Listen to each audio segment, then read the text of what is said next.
Hello, valid parenthesis എന്ന് പറഞ്ഞാൽ lead code question number 20 ആണ് നമ്മൾ ഇന്ന് സോൾവ് ചെയ്യുന്നത്. ഇതൊരു ഈസി ലെവൽ ക്വസ്റ്റ്യൻ ആണ്. ഇതിൽ കവർ ചെയ്യുന്ന ടോപ്പിക്സ് സ്ട്രിംഗ്, സ്റ്റാക്ക്. ക്വസ്റ്റ്യനിൽ പറഞ്ഞേക്കുന്നത് given a string S containing just the characters open bracket, ഇങ്ങനത്തെ ഓപ്പൺ ബ്രാക്കറ്റ്സും ക്ലോസ് ബ്രാക്കറ്റ്സും, determine if the input string is valid. അതിനുശേഷം അവർ ഇൻപുട്ട് സ്ട്രിംഗ് വാലിഡ് ആവേണ്ടതിൻ്റെ ഒരു 3 കണ്ടീഷൻ പറഞ്ഞിട്ടുണ്ട്. ആദ്യത്തെ condition, open bracket must be closed by the same type of bracket. Open brackets must be closed in the correct order. Every close bracket has a corresponding open bracket of the same type. Example 1 ഒരു input string തന്നേക്കണത് ഇങ്ങനെ ഒരു 2 brackets ഉള്ള ഒരു string ആണ്. അപ്പൊ ഇതിൽ ഈ open ബ്രാക്കറ്റിന്റെ കറസ്പോണ്ടിങ് ക്ലോസ് ബ്രാക്കറ്റ് അതേ ഓർഡറിൽ തന്നെ വന്നിട്ടുണ്ട്. അതുകൊണ്ട് ഔട്ട്പുട്ട് ട്രൂ. ഇതൊരു വാലിഡ് സ്ട്രിംഗ് ആണ് നമുക്ക് പറയാം ഈ ക്വസ്റ്റ്യനിലെ കണ്ടീഷൻ അനുസരിച്ച്. ഇനി അടുത്ത ഇൻപുട്ട് സ്ട്രിംഗ് ആയിട്ട് എക്സാമ്പിൾ 2 അവർ തന്നേക്കണതിലും ഓപ്പൺ ബ്രാക്കറ്റിന്റെ corresponding close bracket, square bracket ഓപ്പണിന്റെ കറസ്പോണ്ടിങ് ക്ലോസ് ബ്രാക്കറ്റ്, അതുപോലെ കേളി ബ്രാക്കറ്റ്സിന്റെ കറസ്പോണ്ടിങ് ക്ലോസ് ബ്രാക്കറ്റ്. അപ്പൊ ഇതിന്റെയും ഔട്ട്പുട്ട് ട്രൂ ആണ്. ഇനി എക്സാമ്പിൾ 3 അവർ തന്നേക്കണതിൽ ഒരു ഇങ്ങനത്തെ ബ്രാക്കറ്റും പക്ഷെ ക്ലോസ് ബ്രാക്കറ്റ് അതിന്റെ കറസ്പോണ്ടിങ് അല്ല, ഇതൊരു സ്ക്വയർ ബ്രാക്കറ്റ് ആണ്. അപ്പോൾ ഇതിന്റെ കറസ്പോണ്ടിങ് ക്ലോസ് ബ്രാക്കറ്റ് വരാത്തതുകൊണ്ട് ഇതിന്റെ ഔട്ട്പുട്ട് ഫോൾസ് ആയിരിക്കും. ഇനി എക്സാമ്പിൾ 4 ആയിട്ട് അവർ തന്നേക്കണ ഇൻപുട്ട് സ്ട്രിംഗ് എന്ന് പറയുന്നത് ഇങ്ങനെയാണ്. അപ്പൊ ഇതില് ഇങ്ങനെ ഒരു ഓപ്പൺ ബ്രാക്കറ്റ് ഉണ്ട്, അതിന്റെ കറസ്പോണ്ടിങ് ക്ലോസ് ബ്രാക്കറ്റ് ഉണ്ട്. പിന്നെ ഇങ്ങനത്തെ ഒരു ഓപ്പൺ ബ്രാക്കറ്റ് ഉണ്ട്, അതിന്റെ കറസ്പോണ്ടിങ് ക്ലോസ് ബ്രാക്കറ്റ് ഉണ്ട്. ഇത് ഓർഡറിൽ തന്നെയാണ്. 3 കണ്ടീഷൻസും സാറ്റിസ്ഫൈ ചെയ്തതുകൊണ്ട് ഇതിന്റെ ഔട്ട്പുട്ടും ട്രൂ ആണ്. നമ്മൾ സ്റ്റാക്ക് എന്ന് പറഞ്ഞ ഈ ക്വസ്റ്റ്യൻ നമ്മൾ സ്റ്റാക്ക് എന്ന് പറഞ്ഞ ഒരു മെത്തേഡ് വെച്ചാണ് സോൾവ് ചെയ്യണത്. ഇതിന്റെ time and space complexity OFN ആണ്. ഇതെങ്ങനെയാണെന്ന് നമുക്ക് ഡിസ്കസ് ചെയ്യാം. ഫേസ്ബുക്കിലൊക്കെ കോഡിംഗ് റൗണ്ടിൽ ചോദിച്ചേക്കണ ഒരു ഈസി ലെവൽ ക്വസ്റ്റ്യൻ ആണ്. ക്വസ്റ്റ്യനിൽ പറഞ്ഞേക്കണ കുറച്ച് കണ്ടീഷൻസ് ഉണ്ട്. ഒരു ഓപ്പൺ ബ്രാക്കറ്റിന്റെ കറസ്പോണ്ടിങ് ക്ലോസ് ബ്രാക്കറ്റ് ഉണ്ടായിരിക്കണം, അത് കറക്റ്റ് ഓർഡറിലായിരിക്കണം. ഇതാണ് അവർ തന്നേക്കണ 2 കണ്ടീഷൻസ്. നമുക്ക് കുറച്ച് എക്സാമ്പിൾസ് എടുത്ത് നോക്കാം. അപ്പൊ ഇതില് ആദ്യത്തെ എക്സാമ്പിൾ ഇതിന്റെ കറസ്പോണ്ടിങ് ക്ലോസ് ബ്രാക്കറ്റ് ഉണ്ട്, അപ്പൊ ഇത് വാലിഡ് ആണ്, ഔട്ട്പുട്ട് ട്രൂ ആയിരിക്കണം. പക്ഷെ ഇതിൽ നോക്കുമ്പോൾ ആദ്യം വരുന്നത് ക്ലോസ് ബ്രാക്കറ്റ് ആണ്, പിന്നീടാണ് ഓപ്പൺ ബ്രാക്കറ്റ് വരുന്നത്. അപ്പോൾ ക്വസ്റ്റ്യനിൽ അവർ പറഞ്ഞിട്ടുണ്ട് ആദ്യം ഒരു ഓപ്പൺ ബ്രാക്കറ്റ് ആയിരിക്കണം, പിന്നെ അതിന്റെ കറസ്പോണ്ടിങ് ക്ലോസ് ബ്രാക്കറ്റ് വേണമെന്നാണ്. ആ ഓർഡർ മെയിൻറ്റെയിൻ ചെയ്യണം. ഇതിന്റെ ഓർഡർ നേരെ തലതിരിഞ്ഞാണ്, അതുകൊണ്ട് ഇതൊരു വാലിഡ് സ്ട്രിംഗ് അല്ല, ഇത് ഫോൾസ് ആണ്. ഇനി അടുത്തതിൽ ഇത് ഓപ്പൺ ബ്രാക്കറ്റും ക്ലോസ് ബ്രാക്കറ്റും കറക്റ്റ് ഓർഡേഴ്സിലാണ് വന്നേക്കണത്, അതുകൊണ്ട് ഇതൊരു വാലിഡ് പാരന്തസിസ് ആണ്. പാരന്തസിസ് എന്ന് പറയുന്നത് ബ്രാക്കറ്റ് എന്ന് തന്നെയാണ് അർത്ഥം. ഇനി ഈ എക്സാമ്പിളിൽ നോക്കുമ്പോൾ ഈ ഒരു സ്ക്വയർ ബ്രാക്കറ്റിന്റെ കറസ്പോണ്ടിങ് ആയിട്ടുള്ള ക്ലോസ് ബ്രാക്കറ്റ് അല്ല വന്നേക്കണേ, സ്ക്വയർ ക്ലോസ് ബ്രാക്കറ്റ് തന്നെ വേണം. പക്ഷെ അത് വന്നേക്കുന്നത് ഇവിടെയാണ്, ഈ ഓർഡർ തെറ്റിച്ച്. അപ്പൊ അതുകൊണ്ട് ഇതും ഒരു വാലിഡ് പാരന്തസിസ് അല്ല, റിട്ടേൺ ഫോൾസ് ആണ് നമുക്ക് വേണ്ടത്. ഇനി ഇതിൽ നോക്കുമ്പോൾ ഈ പെയർ കറക്റ്റ് ആണ്, ഈ പെയറും ഓപ്പണും ക്ലോസ് ഉണ്ട്, ഇതിന്റെ ഓപ്പൺ ക്ലോസ് ഇതുണ്ട്, ബ്രാക്കറ്റ്സ് ഉണ്ട്, അതുകൊണ്ട് ഇത് ട്രൂ ആണ്. ഇതിൽ നോക്കുമ്പോൾ ആദ്യം തന്നെ ഒരു ക്ലോസ് ബ്രാക്കറ്റ് ആണ് വരുന്നത്, അതിന്റെ കറസ്പോണ്ടിങ് ഓപ്പൺ ബ്രാക്കറ്റ് ഉണ്ട്. പക്ഷെ ഇത് നേരെ തലതിരിഞ്ഞു പോയി. ആദ്യം ഓപ്പൺ ബ്രാക്കറ്റും പിന്നെ ക്ലോസ് ബ്രാക്കറ്റും വേണമായിരുന്നു. നടുക്കത്തെ കറക്റ്റ് ആണ്, പക്ഷെ ഇത് തെറ്റി, അതുകൊണ്ട് ഇതിന്റെ ഔട്ട്പുട്ട് ഫോൾസ് ആണ്. ഈ പ്രോബ്ലം നമ്മൾ ചെയ്യുന്നത് സ്റ്റാക്ക് എന്ന ഡാറ്റ സ്ട്രക്ചർ ഉപയോഗിച്ചിട്ടാണ്. ഇപ്പം സ്റ്റാക്ക് നമുക്കറിയാം ലാസ്റ്റ് ഇൻ ഫസ്റ്റ് ഔട്ട് ആണ്, അതായത് ലാസ്റ്റ് വരുന്ന ആളാണ് ആദ്യം നമ്മൾ പുറത്താക്കണം. അതാണ് സ്റ്റാക്ക് ഡാറ്റ സ്ട്രക്ചറിന്റെ പ്രത്യേകത. ഇപ്പൊ ക്വസ്റ്റ്യനിൽ അവർ പറഞ്ഞേക്കുന്ന കണ്ടീഷനാണ് സ്റ്റാർട്ട് വിത്ത് ഓപ്പൺ ബ്രാക്കറ്റ്സ്. അപ്പോൾ ഓപ്പൺ ബ്രാക്കറ്റ്സ് എന്ന് പറയുമ്പോൾ ഇതൊരു ഓപ്പൺ ബ്രാക്കറ്റ് ആണ്, curly open bracket, square open bracket, ഇതൊക്കെയാണ് ഓപ്പൺ ബ്രാക്കറ്റ്സ്. ക്ലോസ് ബ്രാക്കറ്റ് എന്ന് പറഞ്ഞാൽ ഇത് curly close bracket, square close bracket, ഇതൊക്കെയാണ് ക്ലോസ്ഡ് ബ്രാക്കറ്റ്സിന്റെ എക്സാമ്പിൾസ്. നമ്മളിത് എങ്ങനെ ചെയ്യണമെന്ന് വെച്ചാൽ സ്റ്റാക്ക് വെച്ചിട്ട് ഈ പ്രോബ്ലം സോൾവ് ചെയ്യണം. അപ്പൊ ആദ്യം തന്നെ നമ്മൾ എന്നിട്ട് നോക്കണമെന്ന് വെച്ചാൽ ഒരു ഓപ്പൺ ബ്രാക്കറ്റ് എടുക്കും, അതിന്റെ കറസ്പോണ്ടിങ് ക്ലോസ് ബ്രാക്കറ്റ് ആ ഓർഡറിൽ തന്നെ ഉണ്ടോ നോക്കും. ഉണ്ടെങ്കിൽ ഇത് പെയറായി അല്ലേ, ഇതൊരു പെയറായി, ഇതിന്റെ ഓപ്പണും ക്ലോസ് ഉണ്ട്. അപ്പൊ നമ്മൾ ഇത് ഇവിടുന്ന് കട്ട് ചെയ്യും. പിന്നെ ബാക്കി വരുന്നത് എന്നിട്ടാ ഈ 2 ഓപ്പൺ ബ്രാക്കറ്റും ഈ 2 ക്ലോസ് ബ്രാക്കറ്റും ആണ്, അതാണ് ഇവിടെ എഴുതിയേക്കണം. അങ്ങനെ അതിൻ്റെയും പെയറുണ്ടോ നമ്മൾ ചെക്ക് ചെയ്യും. ഓപ്പണും ക്ലോസും കറക്റ്റ് ഓർഡറിൽ തന്നെ അല്ലേ ചെക്ക് ചെയ്തതിന് ശേഷം നമ്മൾ ഇതും റിമൂവ് ചെയ്യും. അപ്പൊ ലാസ്റ്റ് നമുക്ക് വരുന്നത് ഇങ്ങനെ ഒരു ഓപ്പൺ ക്ലോസ് ബ്രാക്കറ്റ് ആണ്, അപ്പൊ ഇതും പെയറാണ്, അപ്പൊ ഇതും നമുക്ക് റിമൂവ് ചെയ്യാം. അങ്ങനെ അവസാനം നമുക്കൊരു എംപ്റ്റി ലിസ്റ്റ് അല്ലെങ്കിൽ ഒരു എംപ്റ്റി സ്റ്റാക്ക് ആണ് വരുന്നത്. അങ്ങനെയാണെങ്കിൽ നമുക്ക് റിട്ടേൺ ട്രൂ ചെയ്യാം. ഇങ്ങനെയാണ് നമ്മൾ ചെക്ക് ചെയ്യണം ഈ പ്രോബ്ലം. അപ്പോൾ നമ്മൾ പോപ്പ് എന്നാണ് നമ്മൾ ആ റിമൂവ് ചെയ്യണ മെത്തേഡിനെ പറയണ പേര്. സ്റ്റാക്കിൽ നമ്മൾ ഓരോ ക്ലോസ് ബ്രാക്കറ്റും അതിന്റെ കറസ്പോണ്ടിങ് ഓപ്പണിങ് ബ്രാക്കറ്റും നമ്മൾ കളയാണല്ലോ. അപ്പോൾ അതിനെ നമ്മൾ പോപ്പ് എന്നാണ് പറയണത്. അപ്പം അതിന് വേണ്ടി ഞാനൊരു ഹാഷ് മാപ്പ് ക്രിയേറ്റ് ചെയ്യും. എന്നിട്ട് ഒരു എല്ലാ ക്ലോസിങ് ബ്രാക്കറ്റ്സും ഞാൻ അതിൽ സ്റ്റോർ ചെയ്ത് വെക്കും. അതിൻ്റെ കറസ്പോണ്ടിങ് ഓപ്പൺ ബ്രാക്കറ്റ്സും ഞാൻ സ്റ്റോർ ചെയ്ത് വെക്കും. ഇത് കീ വാല്യൂ പേഴ്സ് ആയിട്ടാണ് ഞാൻ ചെക്ക് ചെയ്യാണ് ഈ ക്ലോസ് ബ്രാക്കറ്റിൻ്റെ കറസ്പോണ്ടിങ് ഓപ്പൺ ബ്രാക്കറ്റ് നമ്മുടെ സ്റ്റാക്കിൽ ഉണ്ടോ എന്ന് ചെക്ക് ചെയ്യണു. അങ്ങനെയാണ് ഞാനത് പോപ്പ് ചെയ്യണേ. പോപ്പ് ചെയ്യണേക്കാൾ മുമ്പ് ഇങ്ങനെ ഞാൻ ചെക്ക് ചെയ്യും ഓരോ ക്ലോസ് ബ്രാക്കറ്റിൻ്റെയും കറസ്പോണ്ടിങ് ഓപ്പൺ ബ്രാക്കറ്റ്സ് നമ്മുടെ സ്റ്റാക്കിലുണ്ടോ എന്ന് ചെക്ക് ചെയ്യണം. അപ്പം ഇതിൻ്റെ ടൈം കോംപ്ലക്സിറ്റി OF ആണ്. കാരണം നമുക്ക് എന്തായാലും ഒറ്റ പ്രാവശ്യം സ്ട്രിംഗിൽ കൂടെ ഐട്രേറ്റ് ചെയ്യാനുണ്ട്. അതുപോലെ സ്പേസ് കോംപ്ലക്സിറ്റിയും OF തന്നെയാണ് നമുക്ക്. കാരണം ഓരോ ബ്രാക്കറ്റ്സും സ്റ്റോർ ചെയ്ത് ചെക്ക് ചെയ്യണമല്ലോ. അപ്പോൾ അതുകൊണ്ട് തന്നെയും സ്പേസ് കോംപ്ലക്സിറ്റി OF തന്നെയാണ്. നമുക്കൊരു എക്സാമ്പിൾ വെച്ച് ഇത് ഇത്തിരി കൂടി കൂടുതൽ മനസ്സിലാക്കാം. അപ്പോൾ അതിന് വേണ്ടി എടുത്തേക്കണ ഇൻപുട്ട് സ്ട്രിംഗ് എന്ന് പറയുന്നത് ഇങ്ങനെ ഒരു സ്ട്രിംഗ് ആണ് ഞാൻ ഇൻപുട്ടായിട്ട് എടുത്തേക്കണം. അപ്പോൾ ആദ്യം തന്നെ ഞാൻ പറഞ്ഞില്ലേ ഞാനൊരു സ്റ്റാക്ക് ഇനീഷ്യേറ്റ് ചെയ്യുന്നത്, ഒരു empty സ്റ്റാക്ക് ഇനീഷ്യേറ്റ്, അതിലേക്കാണ് ഞാൻ എൻ്റെ ഓരോ അൺമാച്ച്ഡ് ആയിട്ടുള്ള ഓപ്പൺ ബ്രാക്കറ്റ്സും സ്റ്റോർ ചെയ്ത് വെക്കണം. മാച്ചിങ് ബ്രാക്കറ്റ്സ് നമ്മൾ നേരത്തെ പറഞ്ഞില്ലേ നമുക്ക് കീ വാല്യൂ പേഴ്സ് ആയിട്ട് ഇതിനെ സ്റ്റോർ ചെയ്ത് വെക്കുന്നത്. അപ്പോൾ അതിന് വേണ്ടിയിട്ടാണ് ഈ ക്ലോസ്ഡ് ഓപ്പൺ എന്ന് പറഞ്ഞ് മാപ്പിങ്സ് ഞാൻ സ്റ്റോർ ചെയ്തേക്കണം. അപ്പോൾ ഇങ്ങനെ ഒരു ക്ലോസ് ബ്രാക്കറ്റിൻ്റെ corresponding open bracket key value പെയറായിട്ട് ഞാൻ സ്റ്റോർ ചെയ്യണം. അപ്പം അങ്ങനെ ഓരോ ക്ലോസ് ബ്രാക്കറ്റും കീസും അതുപോലെ അതിൻ്റെ കറസ്പോണ്ടിങ് ഓപ്പൺ ബ്രാക്കറ്റ്സ് വാല്യൂസ് ആയിട്ട് ഞാൻ സ്റ്റോർ ചെയ്യണം. വാല്യൂസിൽ ഓപ്പൺ ബ്രാക്കറ്റ്സും കീസിൽ ക്ലോസ് ബ്രാക്കറ്റുമാണ് വരുന്നത്. അപ്പം ഇത് ഓരോ മാപ്പിങ്സ് ആണ്. അപ്പം ഇതാണ് ശരിക്കത്തെ മാച്ചിങ് ബ്രാക്കറ്റ്സ് എന്ന് പറയുന്നത്. അല്ല, ഇതിൻ്റെ മാച്ചിങ് ബ്രാക്കറ്റ് എന്ന് പറയുന്നത് ഇതാണ്. അപ്പം ആ മാച്ചിങ് ബ്രാക്കറ്റ്സ് ആണ് ഞാൻ ഇവിടെ സ്റ്റോർ ചെയ്ത് വെച്ചേക്കാം. ഇനി നമ്മളിവിടെ സ്റ്റാക്ക് ഉപയോഗിച്ചേക്കണത് എന്താണെന്ന് നമ്മൾ നേരത്തെ പറഞ്ഞു അല്ലേ, last in first out LIFO method. അപ്പോൾ ഇത് നമ്മൾ ഇവിടെ നോക്കണം എന്തിനാന്ന് വെച്ചാൽ നമുക്ക് സിംഗിൾസ് ഉണ്ടോ എന്ന് നോക്കണം. അതായത് ഇപ്പം എൻ്റെ ബ്രാക്കറ്റ് സിംഗിൾ ആണോ എന്ന് ഞാൻ ചെക്ക് ചെയ്യാണ്. ഒരു ഓപ്പൺ ബ്രാക്കറ്റ് വന്നു ക്വസ്റ്റ്യനിൽ, ഇപ്പോൾ ഇങ്ങനെ ഒരു ഓപ്പൺ ബ്രാക്കറ്റ് വന്നു. ഇപ്പം ഞാൻ നോക്കാണ് അയ്യോ ഇവൻ സിംഗിൾ ആണോ, അത് ചെക്ക് ചെയ്യാനായിട്ടാണ് ഞാനിവിടെ സ്റ്റാക്ക് എന്ന് പറഞ്ഞാൽ ഇത് ഇനീഷ്യേറ്റ് ചെയ്യണം. എന്നിട്ട് ഞാൻ എന്താ ചെയ്യുമോ, പുതിയൊരു ക്ലോസ് ബ്രാക്കറ്റ് വരുമ്പോൾ ഞാൻ നോക്കും ഈ സ്റ്റാക്കിൽ ഇതിൻ്റെ കറസ്പോണ്ടിങ് ഓപ്പൺ ബ്രാക്കറ്റ് ഉണ്ടോയെന്ന്. അങ്ങനെ ഉണ്ടെങ്കിൽ ഞാൻ പറയും ഇവർ നല്ല മാച്ചാന്ന് പറയും. എന്നിട്ട് ഇവരിനെ ഞാനൊരു പെയറാക്കും. എന്നിട്ട് ഞാൻ ഇവർ രണ്ടുപേരും എൻ്റെ സ്റ്റാക്കിൽ നിന്ന് പുറത്താക്കും. അപ്പോൾ അതാണ് ഇവിടെ ചെയ്യണം. നമ്മുടെ സ്റ്റാക്കിൽ നമ്മുടെ ഓപ്പൺ ബ്രാക്കറ്റ്സ് സിംഗിൾസായ ഓപ്പൺ ബ്രാക്കറ്റ്സ് ഉണ്ടോയെന്ന് ഞാൻ ചെക്ക് ചെയ്യും. എന്നിട്ട് പുതിയൊരു ക്ലോസ് ബ്രാക്കറ്റ് വരാണെങ്കിൽ അതൊരു കറക്റ്റ് മാച്ച് ആണോ എന്ന് ഞാൻ നോക്കും. എൻ്റെ ലാസ്റ്റ് ഇൻ ഫസ്റ്റ് ഔട്ട് എൻ്റെ സ്റ്റാക്കിലുള്ള മുകളിലത്തെ സിംഗിൾ ആയിട്ടുള്ള ഓപ്പൺ ബ്രാക്കറ്റ് ഈ ക്ലോസ് ബ്രാക്കറ്റിൻ്റെ കറസ്പോണ്ടിങ് പെയറാണോ എന്ന് ഞാൻ നോക്കും. പെയറാണെങ്കിൽ ഞാൻ പറയും ഇതൊരു മാച്ചാണ്. എന്നിട്ട് ഞാൻ ഇവിടെ നിന്ന് ഔട്ടാക്കും. കാരണം അവരിനി സിംഗിൾസ് അല്ല, അവർ രണ്ടുപേരും പെയറായി. ഇനി ഞാൻ അവരെ ഔട്ടാക്കി. ഇപ്പോൾ നമ്മുടെ എക്സാമ്പിളിൽ ആദ്യത്തത് ഇങ്ങനെ ഒരു ഓപ്പൺ ബ്രാക്കറ്റ് ആണ്. ഇത് ഞാൻ എടുക്കുകയാണ്.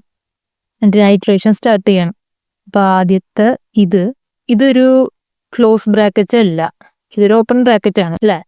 അപ്പം ഞാൻ ക്ലോസ് ടു ഓപ്പൺ എന്ന് പറഞ്ഞതിൽ സേവ് ചെയ്ത് വെച്ചേക്കണതുകൾ എല്ലാം കീസായിട്ട് സേവ് ചെയ്ത് വെച്ചേക്കണതെല്ലാം ക്ലോസിങ് ബ്രാക്കറ്റ്സ് ആണ്. അതിൻ്റെ വാല്യൂസാണ് ഞാൻ ഓപ്പൺ ബ്രാക്കറ്റ്സ് ആയിട്ട് സ്റ്റോർ ചെയ്യണം. അപ്പം എൻ്റെ സ്ട്രിങ്ങിലെ ആദ്യത്തെ ക്യാരക്ടറായ ഈ ബ്രാക്കറ്റ് ഒരു ക്ലോസ് ബ്രാക്കറ്റ് അല്ലാത്തതുകൊണ്ട് അതൊരു കീ അല്ല, കീ വേരിയബിളിൽ സ്റ്റോർ ചെയ്ത് വെച്ചേക്കണത്.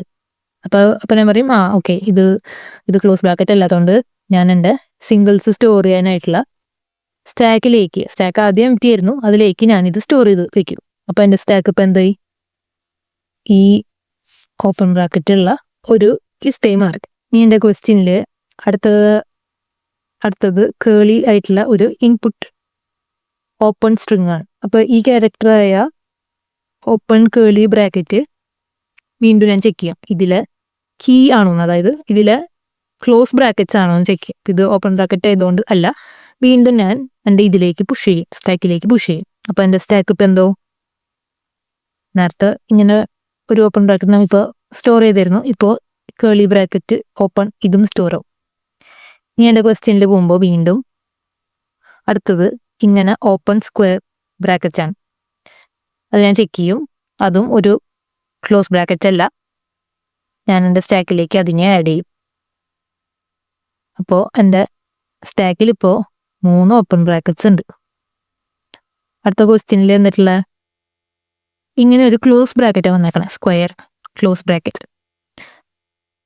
അപ്പോൾ ഞാൻ എന്താ ചെയ്യാന്ന് വെച്ചാൽ ഞാൻ നേരത്തെ പോലെയാണ് ഈ ക്ലോസ്ഡ് ഓപ്പണിലുള്ളത് അതിൽ കീ എന്ന് പറയുന്നത് ക്ലോസ് ബ്രാക്കറ്റ്സ് ആണ്. അപ്പോൾ ഇതും ഒരു ക്ലോസ് ബ്രാക്കറ്റ് ആണ്. അപ്പോൾ ആദ്യത്തെ കണ്ടീഷൻ സാറ്റിസ്ഫൈ ചെയ്തു. ഈ രണ്ടാമത്തെ കണ്ടീഷൻ ഞാൻ നോക്കാണ്, എന്ത് എൻ്റെ സ്റ്റാക്കിൽ അവസാനമായിട്ട് ഞാൻ ആഡ് ചെയ്തേക്കണത് അതാണ് സ്റ്റാക്ക് ഓഫ് -1 ലാസ്റ്റ് ഇൻഡെക്സിലുള്ളത്. അത് ഈ ഓപ്പൺ ബ്രാക്കറ്റിന്റെ കറസ്പോണ്ടിങ് ഈ ക്ലോസ് ബ്രാക്കറ്റിന്റെ കറസ്പോണ്ടിങ് ഓപ്പൺ ബ്രാക്കറ്റ് ആണോ എന്ന് ഞാൻ നോക്കുകയാണ്. അപ്പോൾ അതെ, ഇത് ലാസ്റ്റ് സ്റ്റാക്കിലുള്ളത് ഇങ്ങനെ ഒരു ഓപ്പൺ ബ്രാക്കറ്റ് ആണ്. അതുപോലെ ഇതിന്റെ കറസ്പോണ്ടിങ് പെയർ എന്ന് പറയുന്നത് ഇങ്ങനത്തെ ഒരു ബ്രാക്കറ്റ് ആണ്. അപ്പോൾ ഈ 2 കണ്ടീഷനും സാറ്റിസ്ഫൈ ചെയ്തു. അപ്പോൾ അതൊരു മാച്ചായി. നമ്മൾ റേറ്റിംഗ് സൈറ്റ്സിൽ നോക്കില്ലേ മാച്ച് ആയിട്ടുള്ള പെയേഴ്സ് ഉണ്ടോന്ന്, അതന്നെ നമുക്ക് സിംഗിൾസിനെ അതിന്റെ കറസ്പോണ്ടിങ് പെയേഴ്സ് ആയിട്ട് നമ്മൾ മാച്ച് ചെയ്യിപ്പിക്കണം. അപ്പോൾ നമ്മൾ ഇവരെ രണ്ടുപേരെയും ഒരു പെയറാക്കി മാറ്റി, ഇവരെ ഹാപ്പി. എന്നിട്ട് നമ്മൾ ഇവർ രണ്ടുപേരും ഈ ഓപ്പൺ ബ്രാക്കറ്റിനെ നമ്മൾ ഈ സ്റ്റാക്കിൽ നിന്ന് റിമൂവ് ചെയ്തു. അപ്പോൾ നമ്മുടെ സ്റ്റാക്ക് ഇപ്പം എന്തായി, ഈ 2 ഓപ്പൺ ബ്രാക്കറ്റ്സ് ഉള്ള ഇത് മാത്രമേ, നേരത്തെ 3 ഉണ്ടായിരുന്നു, ഇപ്പോൾ 2 മാത്രമായി. ഇനി നമ്മുടെ ക്വസ്റ്റ്യനിൽ അടുത്ത ക്യാരക്ടർ വന്നിട്ടാ ഒരു കേളി ഓപ്പൺ ബ്രാക്കറ്റ് ആണ്, കേളി ക്ലോസ്ഡ് ബ്രാക്കറ്റ് ആണ്. അപ്പോൾ ഞാൻ നോക്കി അതിൻ്റെ ക്ലോസ്ഡ് ഓപ്പൺ എന്ന് പറഞ്ഞ വേരിയബിളിലെ ഒരു കീ ആണ്, അതായത് അതൊരു ക്ലോസിങ് ബ്രാക്കറ്റ് ആണ്. അതിൻ്റെ പിന്നെ നമ്മുടെ സ്റ്റാക്കിൽ ഇപ്പോൾ ലാസ്റ്റായി കിടക്കണത് ഇങ്ങനെ ഇതിൻ്റെ പെയർ തന്നെയാണ്. അപ്പോൾ 2 കണ്ടീഷനും സാറ്റിസ്ഫൈ ആയി. ലാസ്റ്റ് കിടക്കണത് ഇങ്ങനൊരു ഓപ്പൺ ബ്രാക്കറ്റ് ആണ് കേളി ആയിട്ടുള്ളത്. അതുപോലെ ഇതിൻ്റെ പെയർ എന്ന് പറയുന്നതും കേളി ആയിട്ടുള്ളത്. അപ്പോൾ ഈ 2 സെയിം ആയതുകൊണ്ട് ഇതും ഒരു മാച്ചാണ്. ഇവനെ ഞാൻ എൻ്റെ സ്റ്റാക്കിൽ നിന്ന് പുറത്താക്കി, കാരണം ഇനി ഇവൻ no more single, he got his pair. അപ്പം ഇനി സ്റ്റാക്കിൽ ബാക്കിയുള്ളത് എന്നിട്ടാ ഇങ്ങനെ ഒരു ഓപ്പൺ ബ്രാക്കറ്റ് മാത്രമാണുള്ളത്. ഞാൻ വീണ്ടും എൻ്റെ ക്വസ്റ്റ്യനിലേക്ക് പോയി. ക്വസ്റ്റ്യനിലേക്ക് ലാസ്റ്റ് വരുന്ന ക്യാരക്ടർ എന്ന് പറയുന്നത് ഇങ്ങനൊരു ക്ലോസ് ബ്രാക്കറ്റ് ആണ്. അപ്പോൾ അതാണ് ഞാൻ സ്റ്റെപ്പ് 6 എന്ന് പറഞ്ഞ് ആ ക്യാരക്ടർ എടുത്തേക്കണം. ഞാൻ നോക്കി ഇതൊരു ക്ലോസ് ബ്രാക്കറ്റ് തന്നെയാണ്. അതുപോലെ തന്നെ ഞാൻ എൻ്റെ സ്റ്റാക്കിലേക്ക് പോയി, സ്റ്റാക്കിലുള്ള ലാസ്റ്റ് എലിമെൻറ്റ്, ഇപ്പോൾ ഒരു എലിമെൻ്റ് ഉള്ളൂ. അപ്പോൾ ഫസ്റ്റ് ആണെങ്കിലും ലാസ്റ്റ് ആണെങ്കിലും ആ ഒരു എലിമെൻറ്റ് എന്ന് പറയുന്നത് ഇങ്ങനത്തെ ഒരു ഓപ്പൺ ബ്രാക്കറ്റ് ആണ്. ഈ ഓപ്പൺ ബ്രാക്കറ്റ് തന്നെയാണ് നമുക്ക് വേണ്ട ക്ലോസ് ബ്രാക്കറ്റിൻ്റെ പെയർ, കറസ്പോണ്ടിങ് പെയർ. അപ്പോൾ ഈ 2 കണ്ടീഷനും സാറ്റിസ്ഫൈ ചെയ്തുകൊണ്ട് ഇവനും മാച്ചായി, ഇവനും നോ മോർ സിംഗിൾ, ഞാൻ ഇവനെ ഔട്ടാക്കി. ഇപ്പം എനിക്ക് അവസാനം എൻ്റെ സ്റ്റാക്കിൽ എംപ്റ്റി ആയിട്ടുള്ള ഒരു ലിസ്റ്റാണ് കിട്ടിയത്. അപ്പോൾ എൻ്റെ സ്റ്റാക്ക് എംപ്റ്റി ആണ്. അങ്ങനെയാണെങ്കിൽ ഞാൻ പറയാം എല്ലാ സിംഗിൾസും ഇപ്പോൾ പെയർസായി, എല്ലാവർക്കും അവരുടെ മാച്ച് കിട്ടി. അപ്പോൾ നമ്മൾ ഈ സ്വൈപ്പ് ലെഫ്റ്റ് സ്വൈപ്പ് റൈറ്റ് ഇതന്നെ സംഭവം. അപ്പോൾ ലാസ്റ്റ് നമുക്ക് പറയാം റിട്ടേൺ ട്രൂ, വാല്യൂ പാരന്തസിസ് ആയി എല്ലാ ബ്രാക്കറ്റ്സിനും അതിൻ്റെ കറസ്പോണ്ടിങ് ബ്രാക്കറ്റ്സ് കിട്ടി, കണ്ടുപിടിച്ചു, അതൊരു വാലിഡ് സ്ട്രിങ് ആണ്. അങ്ങനെയാണ് നമ്മൾ റിട്ടേൺ ട്രൂ ഈ ഔട്ട്പുട്ട് ആയിട്ട് കൊണ്ടുവരേണ്ടത്. പിന്നെ ലോജിക്ക് മനസ്സിലാക്കാമെന്ന് വിശ്വസിക്കുന്നു. ഈ എക്സാമ്പിൾ 2 ആയിട്ട് തന്നേക്കുന്നത് ഇങ്ങനെ ഒരു ഇൻപുട്ട് സ്ട്രിങ് ആണ്. അപ്പോൾ ഇതിലെ ആദ്യത്തെ ക്യാരക്ടർ നോക്കി, ഇപ്പോൾ ഇത് ഓപ്പൺ ബ്രാക്കറ്റ് ആണ്, ക്ലോസ് ബ്രാക്കറ്റ് അല്ല. ഞാൻ എൻ്റെ സ്റ്റാക്കിലേക്ക് പുഷ് ചെയ്തു, സ്റ്റാക്കിൽ ഇപ്പോൾ ഇങ്ങനെ. ഞാൻ അടുത്ത ക്യാരക്ടർ നോക്കി, അതും ഒരു ഓപ്പൺ ബ്രാക്കറ്റ് ആണ്, പുഷ് ചെയ്തു, സ്റ്റാക്ക് ഇങ്ങനെ. അടുത്തത് ഒരു ക്ലോസ് ബ്രാക്കറ്റ് ആണ്. പക്ഷേ നമുക്ക് 2 കണ്ടീഷൻ ഉണ്ട് അല്ലേ. നമ്മുടെ സ്റ്റാക്കിൽ അവസാനമായിട്ടുള്ളത് ഏതാണെന്ന് നോക്കിയപ്പോൾ അവസാനമായിട്ടുള്ളത് ഏതാ, ഇതാണ് ഓപ്പൺ സ്ക്വയർ ബ്രാക്കറ്റ് ആണ്. പക്ഷെ ഇവൻ്റെ പെയർ എന്ന് പറയുന്നത് ആരാണ്, ഓപ്പൺ ക്ലോസ് ബ്രാക്കറ്റ് ആണ്. ഇത് 2 ഈക്വൽ അല്ല. അപ്പോൾ ഇവനൊരു മിസ് മാച്ച് ആണ്, ഇവൻ്റെ പെയറിനെ കണ്ടുപിടിക്കാൻ പറ്റിയിട്ടില്ല. അപ്പോൾ നമ്മൾ ഇവ 2 ഇവിടെ തന്നെ വയ്ക്കും. എന്നിട്ട് നമ്മൾ അടുത്ത ഇതിലേക്ക് നോക്കും. അപ്പോൾ ഇവിടെ ഓൾറെഡി മിസ് മാച്ച് ആണ്. അപ്പോൾ നമുക്ക് പറയാം ഇതൊരു ഇൻവാലിഡ് പാരന്തസിസ് ആണെന്ന്. അപ്പോൾ നമുക്ക് റിട്ടേൺ ഫോൾസ് ആണ് വേണ്ട. ഇനി ഈ മെത്തേഡ് പൈത്തണിൽ ഇങ്ങനെ എഴുതാൻ നമുക്ക് നോക്കാം. നമ്മൾ പറഞ്ഞു നമ്മൾ സ്റ്റാക്ക് വെച്ചിട്ടുള്ള മെത്തേഡാണ് ഇവിടെ ചെയ്യുന്നത്. അപ്പോൾ നമ്മൾ പറഞ്ഞു നമുക്കൊരു എംപ്റ്റി സ്റ്റാക്ക് ഇനീഷ്യേറ്റ് ചെയ്യണം. അതുപോലെ ഓരോ ക്ലോസ് ബ്രാക്കറ്റ് കീ ആയിട്ടും അതിൻ്റെ കറസ്പോണ്ടിങ് ഓപ്പൺ ബ്രാക്കറ്റ്സ് വാല്യൂ ആയിട്ടും കീ വാല്യൂ പെയറായിട്ട് നമുക്ക് മാപ്പിങ്സ് എല്ലാം സ്റ്റോർ ചെയ്യണം. അപ്പോൾ ആ 2 വേരിയബിൾ നമുക്ക് ഇനീഷ്യേറ്റ് ചെയ്യാം. ഇപ്പം ഞാൻ അൺമാച്ച്ഡ് ഓപ്പൺ ബ്രാക്കറ്റ്സ് എന്നാണ് എൻ്റെ സ്റ്റാക്കിനെ വിളിക്കുന്നത്. എംപ്റ്റി ആയിട്ടുള്ള സ്റ്റാക്കിനെ ഞാനിപ്പോൾ ഇനീഷ്യേറ്റ് ചെയ്യാനായിട്ട് പോവാണ്. അപ്പോൾ അതിൻ്റെ unmatched open brackets equal to ഞാനൊരു എംപ്റ്റി ലിസ്റ്റ് ഉണ്ടാക്കി. അതിനുശേഷം ഞാൻ എൻ്റെ മാപ്പിങ്സ് എല്ലാം സ്റ്റോർ ചെയ്യാൻ ഞാനതിന് മാച്ചിങ് ബ്രാക്കറ്റ്സ് എഴുതാണ്. ഇതാണ് കറക്റ്റ് ആയിട്ടുള്ള മാച്ചസ്. ഇപ്പോൾ ഞാൻ ആദ്യം തന്നെ എൻ്റെ ഓരോ ക്ലോസ് ബ്രാക്കറ്റ് ഞാൻ എഴുതാണ്. അത് കീയും അതിൻ്റെ വാല്യൂ ആയിട്ട് അതിൻ്റെ കറസ്പോണ്ടിങ് ഓപ്പൺ ബ്രാക്കറ്റ്. എൻ്റെ മാപ്പിങ്സ് ആണ് ഞാനിവിടെ സ്റ്റോർ ചെയ്ത് വെച്ചേക്കണേ.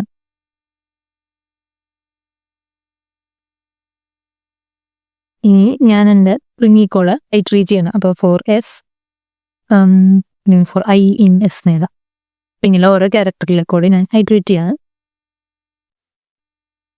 എന്നിട്ട് ഞാൻ പറയാണ് ഓരോ ക്ലോസ്ഡ് ബ്രാക്കറ്റിൻ്റെയും കറസ്പോണ്ടിങ് ഓപ്പൺ ബ്രാക്കറ്റ് ആണോ നമ്മുടെ സ്റ്റാക്കിൽ ലാസ്റ്റ് വരുന്നതെന്ന് അല്ലേ. നമ്മളതെല്ലാം ഇവിടെ കണ്ട അതൊരു ക്ലോസ് ബ്രാക്കറ്റ് ആണെങ്കിൽ നമ്മൾ ലാസ്റ്റായിട്ട് നമ്മുടെ സ്റ്റാക്കിൽ ആഡ് ചെയ്തേക്കണത് ഇതിൻ്റെ കറസ്പോണ്ടിങ് ആയിട്ടുള്ള ഓപ്പൺ ബ്രാക്കറ്റ് ആണോ നമ്മൾ ചെക്ക് ചെയ്യാണ്. അപ്പോൾ ലാസ്റ്റായിട്ട് ആഡ് ചെയ്തേക്കണത് ഈ ഓപ്പൺ ബ്രാക്കറ്റ് നമ്മുടെ സ്ട്രിങ്ങിൽ ഇപ്പോഴത്തെ ക്യാരക്ടറായി ക്ലോസ് ബ്രാക്കറ്റിൻ്റെ ഓപ്പൺ ബ്രാക്കറ്റ് തന്നെയാണോ. അപ്പോൾ ഈ രണ്ട് കണ്ടീഷനും സാറ്റിസ്ഫൈ ചെയ്യണം. അക്കോർഡിംഗ് ഞാൻ നമ്മളോട് എഴുതണം. ഇഫ് ബ്രാക്കറ്റിംഗ് മാച്ചിങ് ബ്രാക്കറ്റ്സ് ഇവിടെ എന്താ ചെക്ക് ചെയ്യണം. Check if it's closing bracket അങ്ങനെയാണെങ്കിൽ നേരത്തെ പറഞ്ഞ പോലെ എൻ്റെ സ്റ്റാക്കിലെ ലാസ്റ്റത്തെ ആഡ് ചെയ്തേക്കണം ഓപ്പൺ ബ്രാക്കറ്റ് ഇതിൻ്റെ കറസ്പോണ്ടിങ് ഇവിടെ if I in matching bracket. അപ്പം ഈ ക്ലോസ് ബ്രാക്കറ്റിൻ്റെ കറസ്പോണ്ടിങ് ഓപ്പൺ ബ്രാക്കറ്റ് ഞാൻ എൻ്റെ സ്റ്റാക്കിൽ ലാസ്റ്റായിട്ട് ആഡ് ചെയ്തേക്കണം ഓപ്പൺ ബ്രാക്കറ്റിൽ നിന്ന് ചെക്ക് ചെയ്യും. ഈ കണ്ടീഷൻ തന്നെ.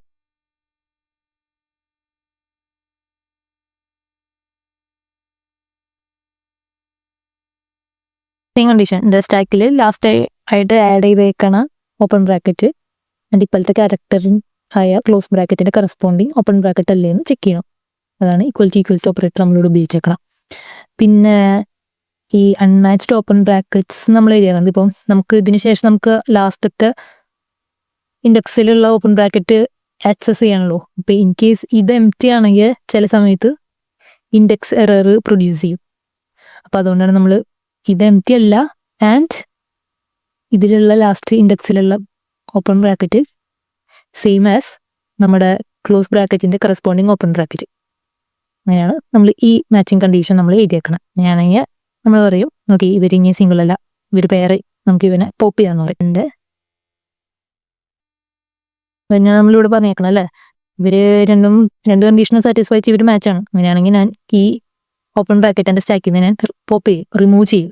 അപ്പോൾ ഡോട്ട് പോപ്പ്